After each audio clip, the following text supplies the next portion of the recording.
What's going on, people? We are Tottenham TV, back here for a Tottenham update.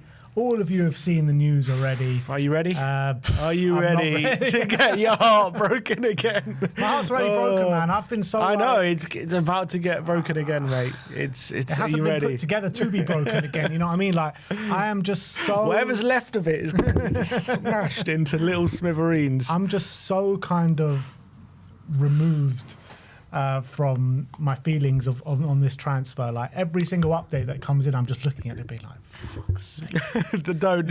I'm watching it like, don't even try and get me excited. How dare you? Like, you've done so much to me this window. I'm watching just looking, like, any other time when these, like, this kind of news comes through, I'll be like, yeah, fucking let's get in the studio, let's make some video, come on. God, hijack is on. Top quality player. But now I'm just looking at it, grimacing at my phone, being like, fuck's sake, Tottenham. It's gonna be a hat trick. Doing this to us again? It's gonna be a hat trick of rejections. That's what we're gearing up for. A hat trick of embarrassments. But we'll get into what the news is if you haven't seen it already, and then we'll give our 2 cents on it. So, Bild first reported saying Xavi Simons is currently in London discussing his future, and everything points towards Tottenham Hotspur. Spurs and Leipzig have already exchanged verbal figures in initial exploratory talks and are now due for talks with the player today. Fabrizio Romano says that Xavi Simons has arrived in London with his camp in order to clarify a future move soon authorised by Leipzig. Tottenham are in club-to-club talks with Leipzig. Official contact made today. Chelsea remain in talks with Leipzig as they have already an agreement on the player's side since July. Florian Plettenberg, this is the interesting one, says that Tottenham have now officially submitted an offer to RB Leipzig for Xavi Simons. It's already close to the offer that RB are expecting, 70 million euros all in. No offer from Chelsea as of yet. And then very recently, it's just done a new update saying official offer from Tottenham to RB Leipzig for Xavi Simons, 100% confirmed, with both clubs in direct contact today. Tottenham are pushing. Xavi Simons is in London, as an agreement between Leipzig and Tottenham is seen as a matter of time. RB demands 70 million euros, including add-ons. No decision for now. It's up to Xavi and any potential Chelsea movement. Ben Jacobs says that Tottenham are advancing with Xavi Simons, who's in London to try and clarify his future. Simons has been giving priority to Chelsea all summer after agreeing terms, but the clubs are yet to agree a fee, and he is also open to Spurs. Tom Barkley says Xavi Simons wants 200 grand a week to complete a transfer away from Leipzig during the summer transfer window. The salary would make him Tottenham Hotspur's new highest earner at the football club, which will be basically pay parity with Son, what Son was on. And Romero. Probably Romero now as well. And Moyes ESPN, who's a Barcelona journalist, says Tottenham are on the verge of signing Xavi Simons, which may push Chelsea to step up their pursuit of Fermin Lopez. And it's quite interesting, that journalist as well, because he has reported on Barcelona kind of Tottenham related news in the past where he's got it absolutely spot on. Emerson Royale was a key state of that. Adama Traore, when he went to Barcelona, when Spurs were heavily linked with him at the time, and also Clement Longley when he joined Spurs. So he's called those 3 transfers spot on. So maybe he can be calling the Fermin Lopez situation spot on as well. But I don't know. I just can't get excited for it, man. I just can't. Get excited. It's happening. Can't you get excited? You bring the mood down, mate. I just bring the mood down. Like, I just can't do it. Yeah, I know. I just can't do it to myself all over again. Like, I've been excited for Mbeumo. I've been excited for Eze. I've been excited for Morgan Gibbs-White. I've literally used up all my excitement in this window on all these transfers, which I thought were going to get over the line. I just can't do it to myself again. I really can't. And I just don't see this happening. I think this is going to get to a stage where, it will drag me in and it will get me excited, and then Chelsea are just going to snatch it from us. And look, we were talking yesterday with Brian, weren't we? And you said that just before the game, we're going to hear a big name. We're going to be an advancement. It's going to look like we're going to get him. And then after the game, after the protest, it's all just going to go fall flat on our face. And I think this is what we're seeing playing out in front of our eyes right now. I mean, it's very coincidental, isn't it? Just before another big protest arranged after an unbelievably embarrassing transfer window, we're now hearing Tottenham basically looking to hijack this deal. if I'm being brutally honest, I'm looking at the reporting, and I think you could look at it one way. Obviously, all the reports have said Spurs aren't willing to bid for Xavi Simons unless there is good concrete knowledge that, one, he's interested, and two, we can get it done quickly to avoid Chelsea. Who said that? I think Romano said that. I think someone else said that as well. I can't remember. But there has been reporting saying that we would only bid under those circumstances. So now Plettenberg is saying we have bid. So if that is true, and we take him at his word that is 100% confirmed, then that's quite positive. And O'Keefe said that as well. So that's what the chat's saying. So all of a sudden you're thinking, okay, is there an actual chance this is happening? But I'm reading the reporting. Plettenberg still says it's dependent on Chelsea. Everyone is saying at the moment that he's open to Spurs. No one's saying he's going to choose us over Chelsea. Chelsea have just sold Nkunku to AC Milan. David Ornstein yesterday reported that the Xavi Simons deal hinged on Nkunku. But then again, was that when they were only horse in the race? Now there's another horse with us. Are they prepared to go as high as we are in terms of the bid? Who knows? Apparently, that's been a stumbling block on Chelsea side. They're not willing to meet Leipzig's valuation, and maybe we are. But still, for me, once we get to this stage where we're very serious about Simons and we get an agreement with Leipzig, which apparently we're quite near, are Chelsea just going to come in and put the money on the table and say, look, we can't let Tottenham get him. We've been in talks with you all summer. I think there's already personal terms agreed with Chelsea as well on top of that. And I'm reading all the reports. All of them are still saying Chelsea's still at the table. No one's saying that they've left. Everyone is still saying that his preference is Chelsea. Everyone's only saying he's open to Tottenham, but they're not saying he will definitely choose Tottenham. So I'm still reading everything, and Ornstein has been very quiet as well. He hasn't said anything, so I think we're all waiting for his update. I think we'll know the true nature of what's really going on once he says something on this deal. I also have a fear that is the German media drumming up all this talk to try and get Chelsea to pay what Leipzig want? Are we basically being used as a pawn here? I'm worried about that as well. It won't be the first time. It won't be the first time. Last. Exactly. I'm worried about that possibility. I'm not saying that we definitely haven't bid. I'm just saying that that's something to be wary of, that we're being used as a pawn. Another also something to be worried about is there is also a possibility that we've made a bid knowing it's not going to happen, just so, as you say, there's a protest coming, right, on Saturday. So if we put this bid in, even though we know he's going to choose Chelsea are going to stomp the money up. The bid right now, if we can basically put this bid in and drag it over to past this game, and then then Chelsea goes on past later on, then by this point in time, before the protest, all of a sudden it's like we've got a bid in for Simons. We're trying really hard to go for him. It's advancing, blah blah blah. Maybe we've even got full agreement with Leipzig at one point, which doesn't really matter if we get full agreement with Leipzig, because if Chelsea get the same agreement, he's going to pick Chelsea, right? So I can even envisage maybe today or tomorrow we get a full agreement with Leipzig, but waiting on Simons, and then that makes us look good, right? Or we'll make Levy look good in the short term, and then we'll get Gazump later, right? So that's also a possibility, that we're just basically putting in a bid knowing it's going to fail just for a PR thing. That's also a big possibility. So I think right now, I'm not getting excited. I'm not getting excited about this possibility. I would love it to happen, don't get me wrong. I think Xavi Simons, I've said during the whole window, he would be one of my top choices. Phenomenal player. We saw him at the Euros. Brilliant for the Netherlands. I think he's been brilliant for Leipzig. Not great last year, to be honest, but most of the time he's been in Leipzig, especially in Champions League, brilliant. PSV, brilliant. Such a talented player. Can play in multiple positions as well. I think there's so much to be excited about this potential deal if it comes off. Solves our number 10 position. If I'm describing him as a kind of profile, I would say he's very similar to someone like Phil Foden.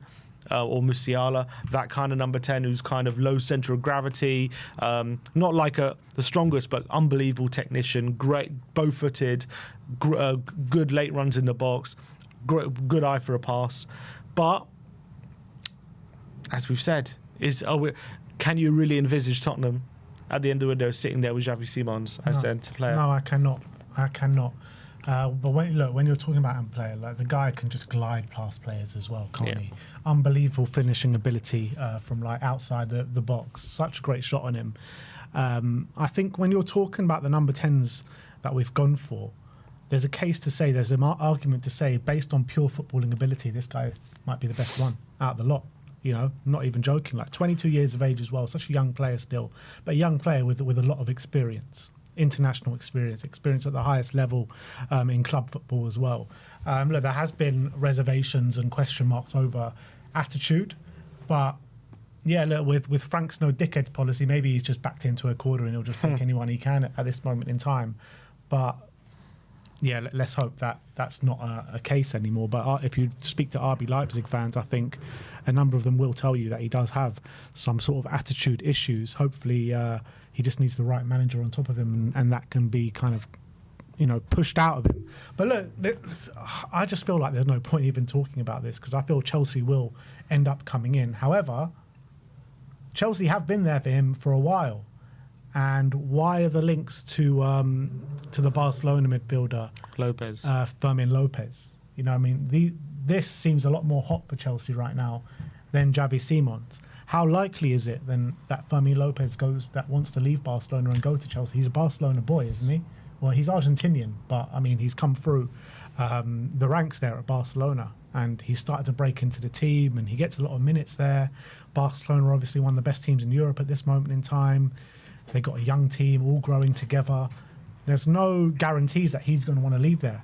So if that move breaks down, or if they don't get a bid accepted, or if he doesn't agree personally in terms of Chelsea or anything like that, then that's it. Xavi Simons is waiting there, right there, straight for them. So yeah, I feel like he will end up at Chelsea, unfortunately. And all the reality is, we've been here before. We're asking the same questions. I was asking the same questions with Eze. If he was going to go there, why is it taking so long? Why have they pulled out? It looks like they're going for other targets. They're extending Trossard's contract when we were told he would have to leave for Eze to come and all this kind of stuff. So he is Spanish, Fermin Lopez. I was like, is it, there must be an opening here. And then we agreed a deal, and then they came and swooped in.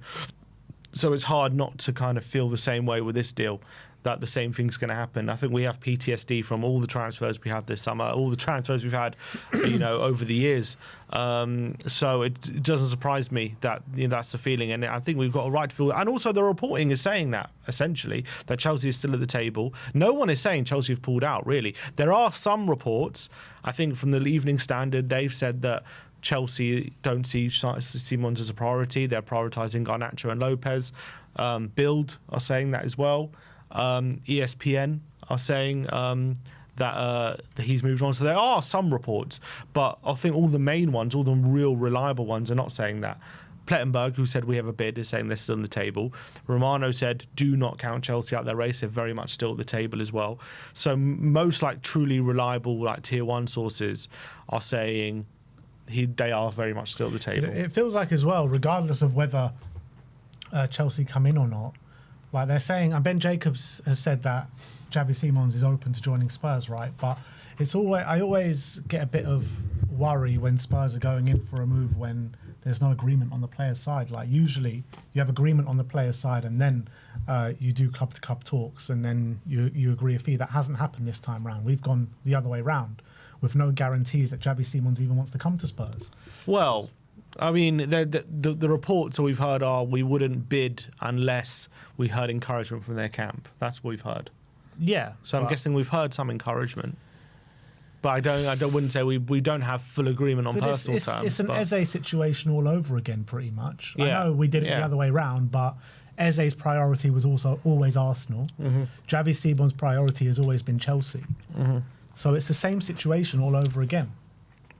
And also, the way all these reports are worded, it does worry me a bit that we are being used in the media, because all of them are just saying, "Oh, he's open to Tottenham." Are the German media essentially just trying to signal to Chelsea, "Oh, if you don't bid, if you don't come in, he's open to Spurs. Maybe he's going to go there. You can't. Are you going to take that chance?" Agent talk. Forget media talk. It's agent talk. Agent, whatever it is. Are we just being used? That when I read these reports, it doesn't scream to me, we're 100% going all the way. A lot of some of it tells me, are we being used here? That part of me is looking at these reports and thinking that's what's happening, because they're saying he's open to Tottenham. They're not saying he'd be excited by the opportunity or he's really interested in working under Fran. They're saying he'll be open to Tottenham. So it's like that also kind of not implies, but like if you're reading between the lines, is that them saying basically just signalling it all to Chelsea to try and push them in? That's worries me as well when I read this. It's all primed, isn't it, for us to get absolutely screwed over in public again? Yeah, 100%, and it could well be another big embarrassment for Tottenham Hotspur in this window. We don't have time for any more embarrassments. We don't have time for this. We need to bring in players right here, right now. We need to get players over the line, and I, for one, can't really see this happening, because I just feel like this gets to a certain stage. Chelsea don't get the deal done with Fermin Lopez, and they go, oh look, we've got a player that's dying to come to us right there, right now. That wants to join Chelsea. Let's put in a bid. Let's match Tottenham's bid, and let's get him over the line. How many times have we seen this specific story as well? Late in the window, so many times. We've struggled for getting our target in. We've not got our target in throughout the window. It's now running out of time, and we put in a late bid for an unrealistic target for a PR move, and we're knowing we're never going to get him. How many times have we seen that film? So many times. We've seen it so many times. So many times. Like people don't even get excited by it anymore. This is like this is like the 10th or 20th series of this film. Remakes are never as good as the original, are they? And we keep seeing the remake after remake after remake, and it gets worse and worse and worse. And Spurs fans, including myself, and I'm sure including you, just scarred by it. Mm-hmm. And we're just scarred. At the beginning of the window, we're all full of like life and all full of hope, and then rejection after rejection after rejection, getting played 1 time, 2 time, 3 time, 4 time. You're sitting here with 4 days left of the window, being like, Romano could give me a here we go today, and I still wouldn't get excited. That's where we're at right now. So I just wait for that Chelsea hijack. That would be it, because that's where, it's 100% where we're at. But also we've seen these late big bids, unrealistic bids for players that we're not going to get at this stage. Like, we've seen that before. So is it just another one of those? Like, we've seen that so many times. Late bids in a window. So that, being a Tottenham fan, having lived through that many times, it's hard to think, with 4 days left of the window, we've made a massive bid for Xavi Simons and have true belief we're actually going to get it over the line. I'll believe it when I see him at Tottenham signing a contract. That's when I'll believe it. At this current time, as long as Chelsea are at the table, and as long as they're still trying to make a deal, and as long as the deal's not advanced, there's nothing to be excited about. Yeah, absolutely. Even if we agree with Leipzig, there's still nothing to be excited about. Yeah, well, it looks like, if you believe what Florian Plettenberg is saying, that agreement is imminent in that case, but there's still no agreement on the player side. There's no green light from Xavi Simons to come to Tottenham. And basically, we're just sitting here waiting for Chelsea news. That's what we're doing. We're waiting for an Ornstein killer blow. That's what we're waiting for. And that's I think it's inevitable. It's going to come at some point. Ornstein says it's always been Chelsea full agreement with Leipzig. Now that'll be that. That's kind of what we're just like waiting for. Look, you can dream. I think a lot of people are still, seeing a lot of people on social media. Some are still hopeful, but I think the vast majority are just being so browbeaten by this window. I don't think anyone truly believes that. Every single person that I have spoken to today, Spurs fans, not one has believed it's going to happen. Not one. And that's mad when you think about it. When you think about, like, if this news was to come out on the first week of the window, let's say, everyone would be so excited. But it's because we've just been burnt so many times. We need that Ornstein bomber to tell us it's going to happen, but look, it's not going to happen. It's not going to happen. So look, that is the news right now on Xavi Simons. There has been a bit of an update on Yves Bissouma. Sasha Tavaleri says that Bissouma's transfer from Tottenham to Galatasaray is officially off. Galatasaray now moving quickly on other targets. Galatasaray concerned about the potential physical issues, as Gala wants a midfielder who's immediately available. So if that's true, then maybe the Bissouma injury reports are actually true. Yeah, but it depends how serious the injury is, but it seems very odd if it's not a serious injury to pull the plug on a deal just because he's out for a few weeks. I don't know, but I don't know the exact situation of his injury. But yeah, it's a bit annoying for him. I'd say for Bissouma, because he's been not being selected in the squad. I know there's disciplinary issues. Obviously, we want to get rid of him as well. He's surplus to requirements at Spurs. So the fact that we look like we had an agreement and it's now off is very frustrating. Let's just hope someone else comes in for him, or there's another situation. That worries me, though. If they've pulled out because there's an injury, does that maybe mean it's actually more serious than we thought? And if he's got a serious injury, it's going to be even harder to shift, isn't he? That is a bit of a concern. Yeah. So let's just hope that that's not really the reason. Let's hope so. What could the reason be? Unless Bissouma just doesn't want to go to Turkey. Unless someone, either that or someone else has come in for him and he's going to go there. Yeah. Maybe. That's a possibility. Let's see. I don't know. But we know he needs to move on. Everyone's on the same page on that. I think Bissouma knows his time's up here. So let's hope we can find a solution for him. But it's a bit annoying that we seem to have found one, and it seems at last minute it's backfired. To be fair, though, I don't think we've heard any other journalist apart from Sasha Tavaleri speak about this. I think he's the only journalist. Like, nothing from Romano, nothing from Ali Gold, nothing from anyone. So maybe this just wasn't the case at all. What, you mean the whole deal? Yeah. Yeah, it's possible as well. It's very possible. You could have just made up the whole deal. Who knows? Nobody else has been speaking about it. We haven't heard. Yeah, we haven't heard anything, have we? No.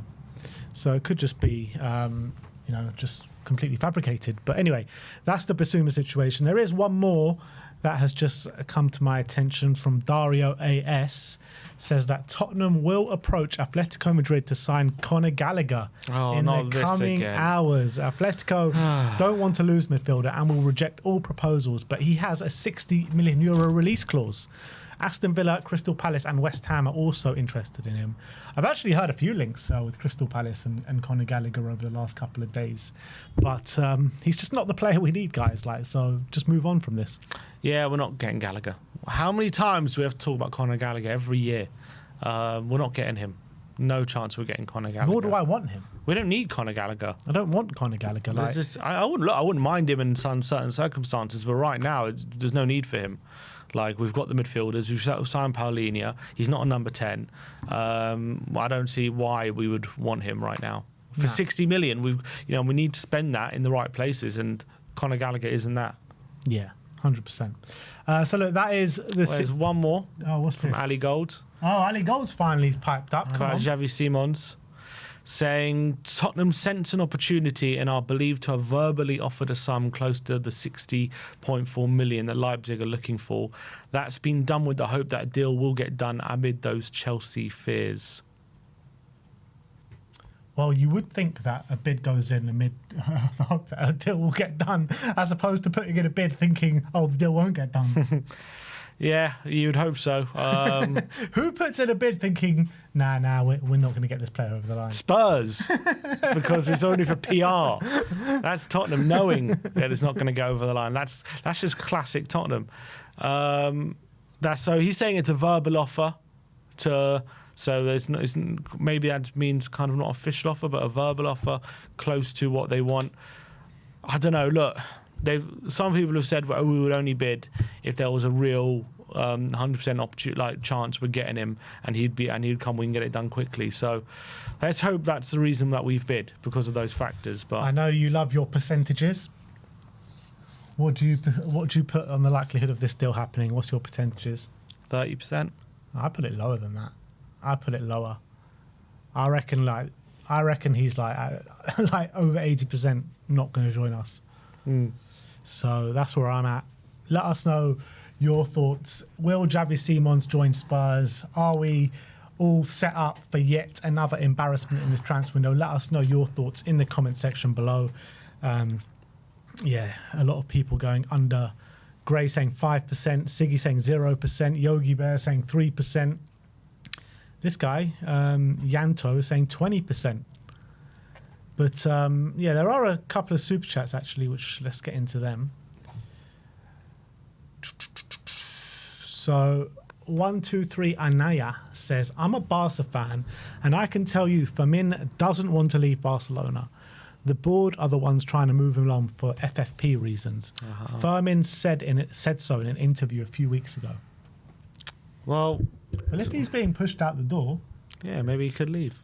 The transfers are a funny thing. It's not all about do they want to. You don't always leave just because you want to leave. Sometimes an opportunity comes and you're open to it. It's not about, I want to leave, I want to get out of it. That's not the only reason players move clubs. But also we have heard, like, how many reports over the past, 5 years have you heard that Barcelona are trying to push this guy out for FFP reasons and they never get pushed out? Yeah, I know, it's so true. We've heard there's always crazy stories about Barca selling this and that, and this one has to go and this one won't be registered. Frankie de Jong. Yeah. How many times did we hear about him? And also, how many times do you hear this signing's not going to be registered? Yeah. And that. And they always get registered somehow. Yeah. It's always never a problem. Yeah. Victor Mathiasen, member for 47 months. Big up to you, Victor. He says, it's happening. Come on, you Spurs. # delusional. You are definitely delusional, Mr. Victor Mathiasen. Anup Nayanan says, just on talent, Xavi is on the same level as Wirtz and Musiala. One way to create some tension in Leipzig is to outbid Chelsea. If we can do that, which club is going to say no to more money? I mean, I don't think the problem's going to be doing a deal with Leipzig. That's not the problem here. Yeah, it's Leipzig and getting Simons to come as well. Those two things, it's going to be difficult. I just find it hard to believe Chelsea won't match our bid if we find an agreement. Yeah. Maybe they won't because they've been struggling to find an agreement. But it was the same with Arsenal. They also weren't willing to pay the money, and then until they were. That's the thing. Every single time I've read a report on Xavi Simons today, however positive it gets, all I have in my head is Eberechi Eze and Willian. That's all I have in my head right now. Next up, it's a Korean fan here. Levy, get the F out. So gutted they missed Eze. Eze is much better option than Xavi. I think on pure talent, I think there's a case to say Xavi is a better player than Eze. But obviously Eze, Prem proven. We've seen in front of our eyes what he does week in, week out in the Premier League. So, yeah, I think Eze was probably the safer signing. I'd agree with you with that. But I think on pure talent alone, I think maybe Xavi Simons is better. I think also, I'm not saying Xavi Simons is weak, but I think Eze is a bit more physical than him, obviously, I think, as well. He's a bit more robust. But Xavi Simons is just different. I think he's got a lower centre of gravity than Eze. I think he's a bit more two-footed. I actually think, in and around the penalty area, when it's against low blocks, I actually would say Simons might be a better player. You would back to unlock a defence in Eze.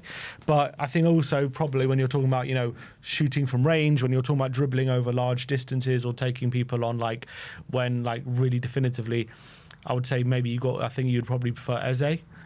Set pieces, taking set pieces, you'd probably prefer Eze as well.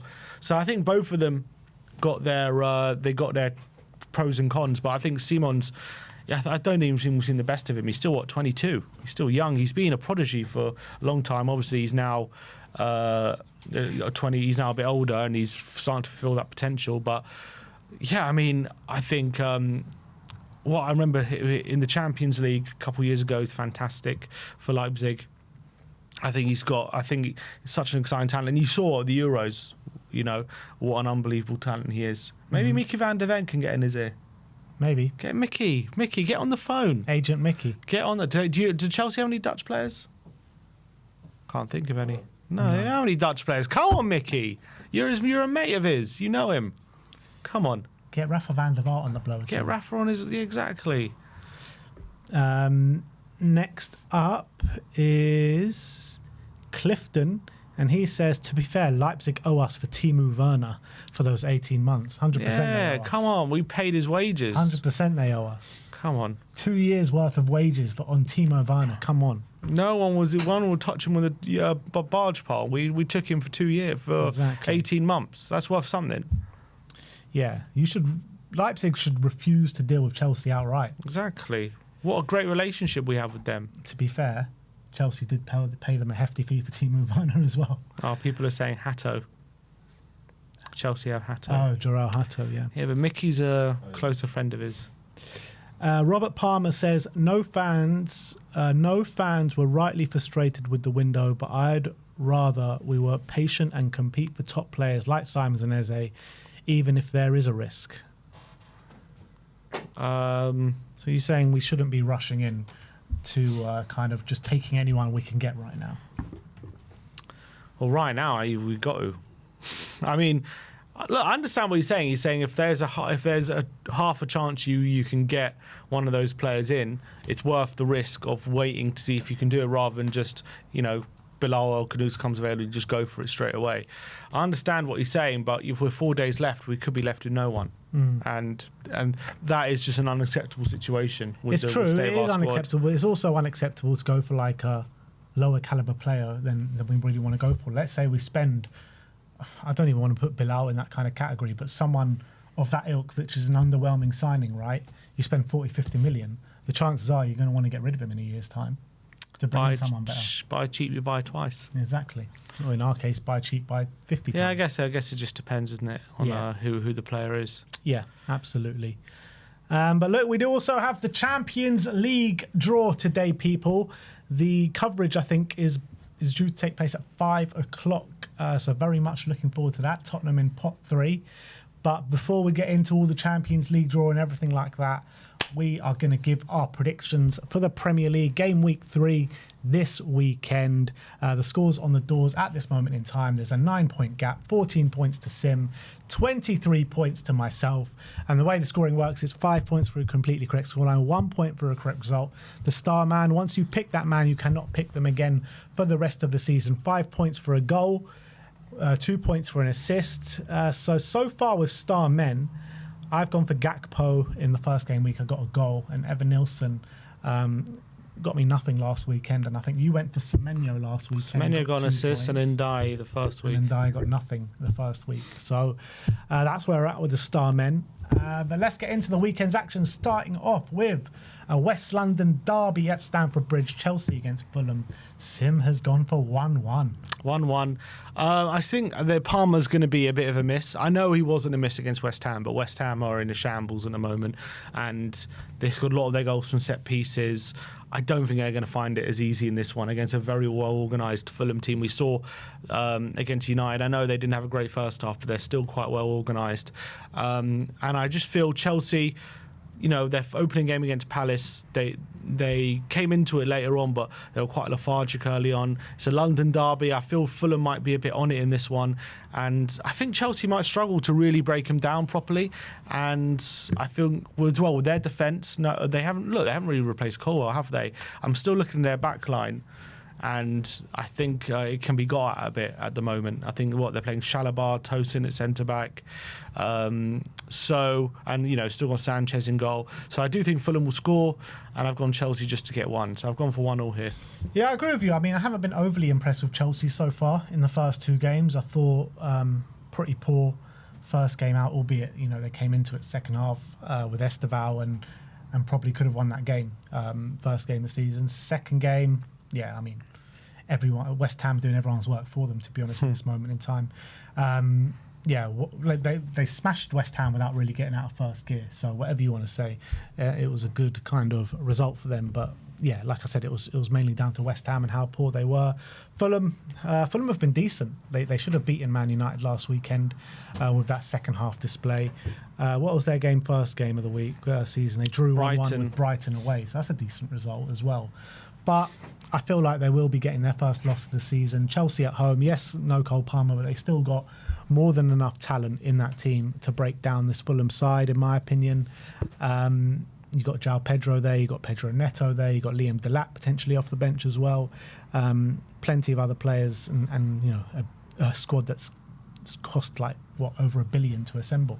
So yeah, I think Chelsea will have just about enough quality to get over the line. I think it's going to be a very close contested game though, and it might be kind of like 1-1 going into the final stages, and Chelsea just about nick it in the final stages. But yeah, for me, Chelsea to win 2-1. Next up, Manchester United against Burnley. We've both gone for 1-0 to Manchester United. Ruben Amorim under increasing pressure now in this job. We had a big conversation last time out on Review the Prem, and I was saying, you got to give the guy time. The squad that he's walked into has been a complete shit show, which is all true. However, you cannot be going out to Grimsby. They didn't just go out, they got outplayed. Yeah, they got outplayed. Crazy. You cannot lose to Grimsby with Cunha and Mbeumo and all these guys in the side, and Sesko. I mean, it's unbelievable that they got absolutely torn apart by Grimsby. And then the penalties as well. They go out on penalties. But look, I think against Burnley, are going to set up to frustrate Manchester United here, which is going to ask Man United to have the ball, attack. I think they'll just about get over the line. I think it's just going to be a stodgy game. Yeah, I think Amorim, look, I don't know if I don't think it's going to be an impressive game. I don't think it's going to be turning anyone into believers, but I do think they'll probably just about get the win. Burnley, I don't think have enough quality in their forward line to be sure they're going to score. I don't think they will. Manu's backline's looking shaky. No, I know. I just doubt the quality of the Burnley forward line. And I think United, they'll score a goal with one of their own players in this game with the forward line they have. I just think they're bound to score at least a goal. And I've gone for 1-0. I don't think I don't think many people are going to be impressed by it. But I've gone for United to just scrape it 1-0. And Amorim, will it keep him in a job after the international break? If they don't win this, is he gone if they don't win?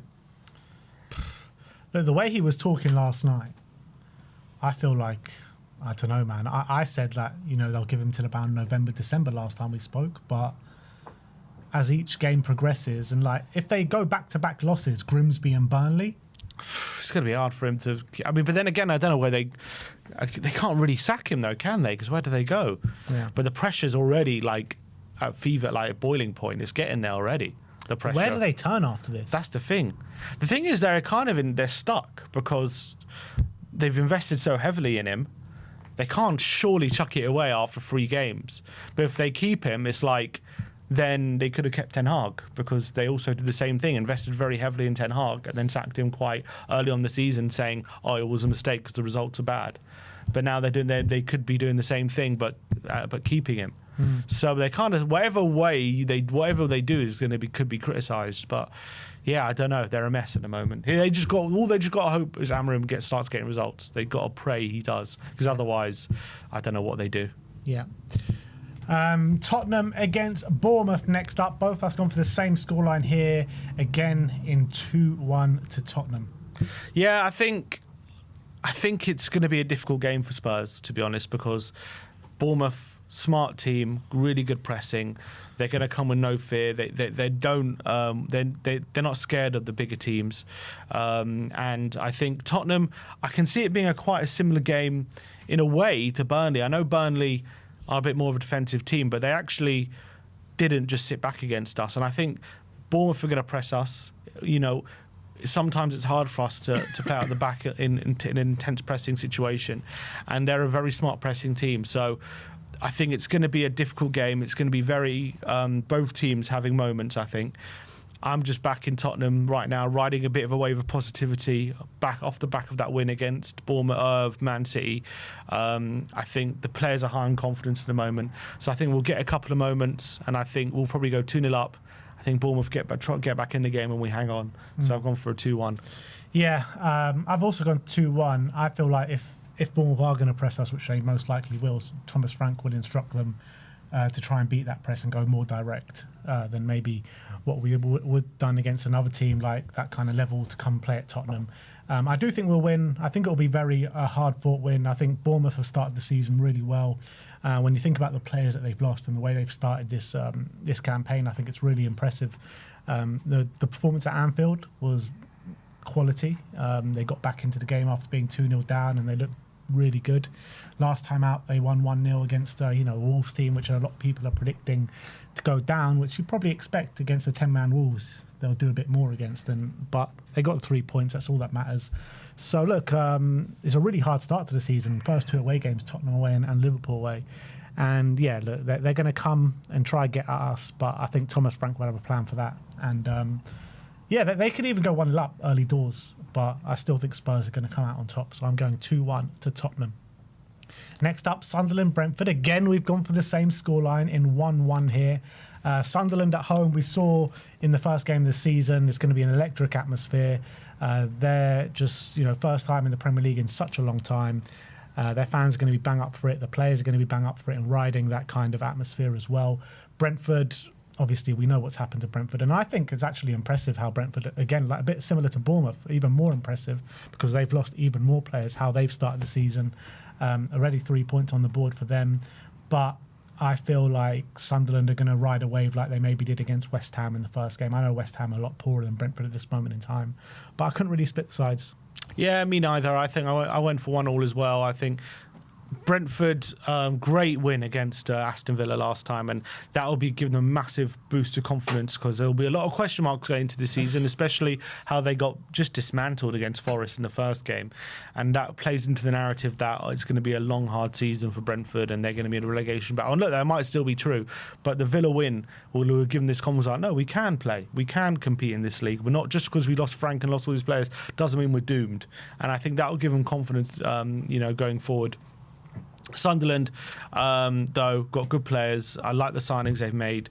I still think, there's going to be some adjustment periods for them. And so I don't think it's going to be plain sailing. So I've gone for 1-1 here. Wolves against Everton at Molineux. Again, we've gone for the exact same. This is getting silly now. The exact same scoreline at 1-0 to Everton. And look, it was really poor first time out for Everton. But first game at the new stadium, I think they put in a really good performance, integrating Jack Grealish into the side, and he's going to be such an important player for them this season. Wolves, I just really worry for them this season. I feel like they're going to be rooted down to a relegation battle. And yeah, I think Everton are going to have a good season this year. They've brought in some really good signings, Tyler Dibbling as well, to be integrated into the side. So I think, it's going to be, Wolves are going to struggle massively to break down this Everton side. They've got not much going forward. They've got Strand Larsen. He's rumoured to be potentially leaving as well. And if he does, like literally what is left for their forward line. So I struggle to see them scoring, and I think Everton will definitely get on the score sheet 1-0. Yeah, I think with Strand Larsen asking to leave as well, where's his head going to be at in this game? I know he scored a brace in the midweek, but Newcastle partly on the pressure there. I went for 1-0 as well. I think, as you say, Grealish integrating. You've got Ndiaye there. You've got you saw in the game in the home game, they've got some. Barry, the striker. He's also looking good in his first start. So I think Everton got the tools, but I think it's going to be one of those classic hard-fought away wins. I think it's going to be a game of few chances. I just feel like Everton are going to have the quality, and I just don't think Wolves are going to have the quality to score. We know if Everton were really poor in their first away game against Leeds, but they had Grealish on the bench for that game. They had Barry on the bench for that game. I think they might have learned a few lessons, and I think they'll come out. I'm not saying it's going to be a complete different display, but I think they'll just have a little bit more quality and they'll get a goal. Yeah. Next up is Leeds against Newcastle. We've both gone for draws, but different score lines at least this time. Sim's gone for 1-1. Yeah, I feel like it's going to be a very difficult day for Newcastle. No Gordon, out for 3 games. Joelinton picked up a bad injury against Liverpool. Tonali dislocated his his shoulder.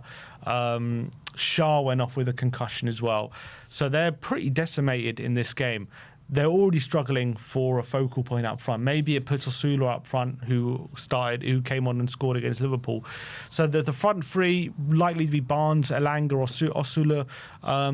But I also feel like how many are they going to create loads of chances with that? With not being able to dominate as they would in midfield without their midfield going to be probably Miley, Longstaff's not there anymore. Miley, Guimaraes, and I don't know, someone else. I'm not sure who else is there. Willock, I know he's injured as well. God knows. But yeah, I think they're going to struggle to dominate as much as they would. Leeds in their opening game. Jacob Ramsey. Jacob Ramsey. I didn't even consider. That's a pretty good play to come in. Willock was on the bench last week. I think they'll struggle with all the injuries. But I don't think Leeds are going to be good enough to completely take advantage, and I think Newcastle will score. I do think they'll Leeds at home with the crowd behind. They'll get a goal, but I think they'll be on as even. Yeah, I'm actually looking at the players that can come in for the injured personnel, and I'm actually thinking that Newcastle are actually going to win this game now.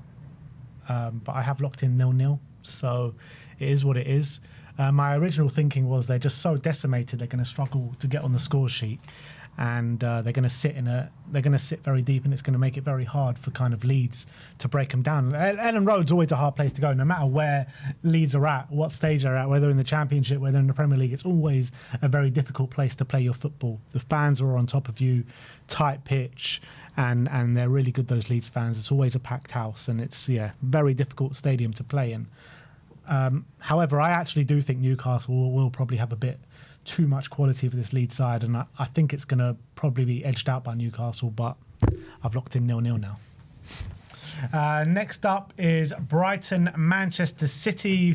Both of us gone for goals. Sim's gone for 4-2. I've gone for 3-2. Actually, I changed it last minute to 4-2. Well, I had 3-2. So just get the extra in there. I think this is going to be a blockbuster of a game. I think Brighton are going to take the game to Man City, and Man City are definitely looking like a defence that you can get at. I just seeing it being a real end-to-end game where the team with the most quality will come out on top, but both teams are going to give as good as they get. Yeah, I think both teams are vulnerable at the back. Both teams play good football. Both teams have got good quality in the forward line.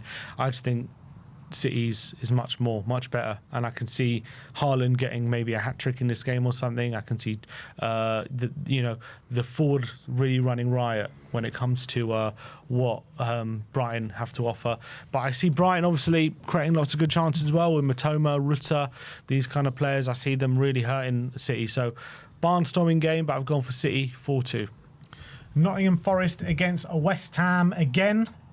We've gone for the same scoreline. 3-0 to Nottingham Forest, a heap even more misery on West Ham. I just can't see how West Ham get anything out of any game at this moment in time. I think if this result does happen, I think that's the end of Potter. I think they're going to sack him in the international break, give him a new manager bounce for Tottenham. That's how I just can't see, if they're getting battered in the first 3 games to the teams that they are getting battered to, I can't see them going into the Tottenham game with the same manager. I just can't see it. And Forest have started the season well, and they've got the quality, more than enough quality to heap more misery on West Ham. Yeah, I gave West Ham maybe too much credit last week when I said they would only lose 2-1 to Chelsea instead of 5, and having another unbelievable loss in midweek where they were in control and then conceded 2 goals in 2 minutes to somehow give that game away. I think the feeling can't be worse. You got Bowen running into the crowd, nearly having to be held back with a confrontation in the crowd. Paquetá potentially leaving before the end of the window. His future's up in the air. It's all a complete mess at West Ham. It's a complete mess. There's no togetherness. It's very toxic at the moment. I can see Forest piling on the pressure here. So I think Forest actually played quite well in the opening 2 games as well. Even though, Nuno's still in a job and it's all very weird there as well, but they're still playing quite well on the pitch. And as long as that happens, I don't think any Forest fans are going to care. So I think they're going to take West Ham to the sword here, 3-0. Now, the big blockbuster game of the weekend is Liverpool against Arsenal at Anfield. Sim has gone for 1-1. Yeah, I was toying with 2-1 Arsenal, and I changed it last minute. I just feel because Saka's missing, I don't know if Odegaard fully fit. Could that mean do they take full advantage of what I think a vulnerable Liverpool side right now? They played Szoboszlai right back. They in the last game. They haven't really played that well in the first 2 games. They've played some nice football, but Newcastle second best, and the intensity was not there from Liverpool. They were really lucky that first of all Newcastle went down to 10, and that they got 3 points right at the end. Well, with that pretty much the only time they put a move together that second half. If Arsenal can match that intensity with the strength they got in midfield, I can see them dominating. Are they going to have that real cutting edge? I know they got Gyökeres, but who's going to come in? Madueke, Eze. Look, they are good players, but obviously. But, it's their first game, it's their debut. Are they going to click straight away? We'll have to wait and see. Liverpool still got some good players, though, and obviously I can see them maybe getting a goal, but obviously Arsenal's defence is so robust. I don't know how many goals they're going to score. I don't think they'll struggle to get more than a goal, I think. But Yeah, I mean, I am worried about Arsenal potentially winning this, but I think if they had Saka and Odegaard, I would have gone for them to win. Because they're missing, I think I've just gone for the draw. Yeah, look, unfortunately, I've gone for Arsenal to win this game 2-1. I just feel that Liverpool, they just don't fill me with much confidence. The 2 games that I've seen them play, gave up a 2-goal lead, albeit they did end up winning against Bournemouth, but that should never be happening at Anfield. And the second game, they beat Newcastle, but they got completely outplayed, and that was a daylight robbery from Liverpool at St James's Park. So I think both games that Liverpool have played so far, there's been an element of luck of them getting the points. Arsenal, on the other hand, yes, they could have lost or even drawn that game against Manchester United first game. They absolutely smashed Leeds off the park last week. But I just feel like the solidity that Arsenal are going to bring to this game, as well as the set-piece threat. They've already scored set pieces in both games that they've played this season. I feel that it's going to probably be set-piece again, ole for Arsenal. And they're going to take the game 2-1, unfortunately. And if that does happen, that is a massive statement from Arsenal in terms of the title race, early doors. Yeah, I mean, this is a real opportunity to lay down a marker earlier in the season. A real opportunity. If they go to Anfield, even though because Liverpool, I don't see too much changing with their squad. So this is pretty much going to be their squad. If they go and win, I mean, that really does put a statement like this season. It's not just about looking to win the title. It's about being favourites. It's about actually going and grabbing it. And too often they've got into these games looking for draws and not quite getting over the line. But if they go and win this game at Anfield early on, I think they're showing everyone we're favourites for this title. And I think they are actually favourites. And I think they're the bookies' favourites as well. Are they? Are they bookies' favourites now? Yeah. Wow. Aston Villa, Crystal Palace. Sim's gone for 2-1 to Villa. I've gone for 2-1 to Palace. Finally, we have an opposing scoreline here. And I'm looking at Villa and they just doesn't look all right there at Aston Villa. Crystal Palace, I think, are a decent side, shown it a bit this season already. With the attacking players that they have on the counter, I think they can kill Aston Villa here. And I'm just not sure about Villa, man. Just something seems to be off at this moment in time. They haven't scored a goal yet this season, and against a very tight Crystal Palace backline, I think they're going to struggle. I think Palace are going to struggle to play twice in a week. They've got Europa Conference League tonight, which I don't know. I haven't seen their team. I'm pretty sure they're going to be playing a strong team. They've got very little players. They really got a very small squad. They've lost Eze. They haven't replaced him yet. The El Canoes thing fell through.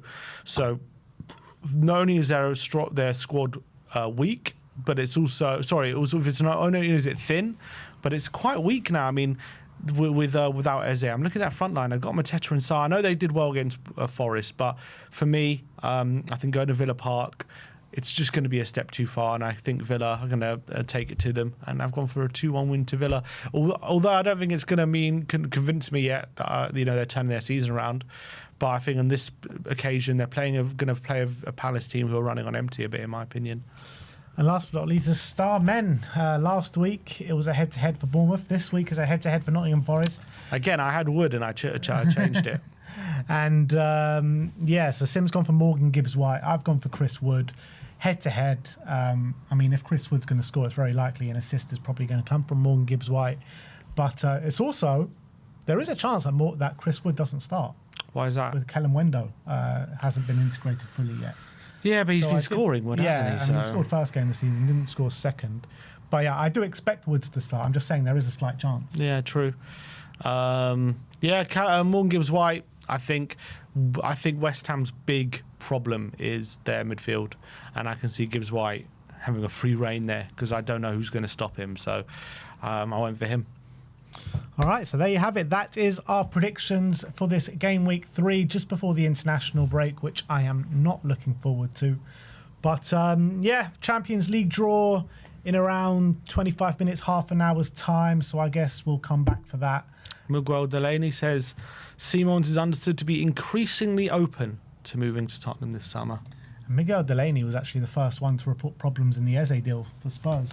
He says Spurs are now hoping to finalise a £60 million plus add-on deal for Simons. Does that get you excited?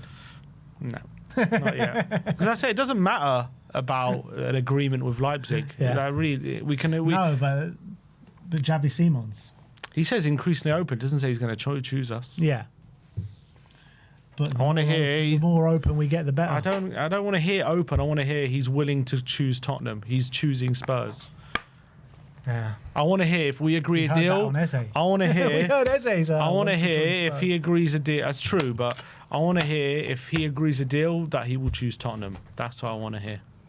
Yeah. I don't want to hear he's see him open. holding up the shirt. That's what I want. I don't want to hear open to Tottenham. I don't want to hear maybe Tottenham. I don't want to hear, he doesn't mind Tottenham. I want to hear if we agree a deal with Leipzig, he will choose Spurs. John the Fisherman in the chat says, what does Sammy think? Sammy? I think we'll get him. You think you'll get him? Yeah. You're not even worried, are you? No. He's not one bit of worry from Sammy. He's absolutely fine. Look, we'll be back for the Champions League draw very, very soon. So come and join us in about half an hour's time. But that is it from us for now. We'll see you all very soon. Like, subscribe and comment. And as always, Come on, you Spurs.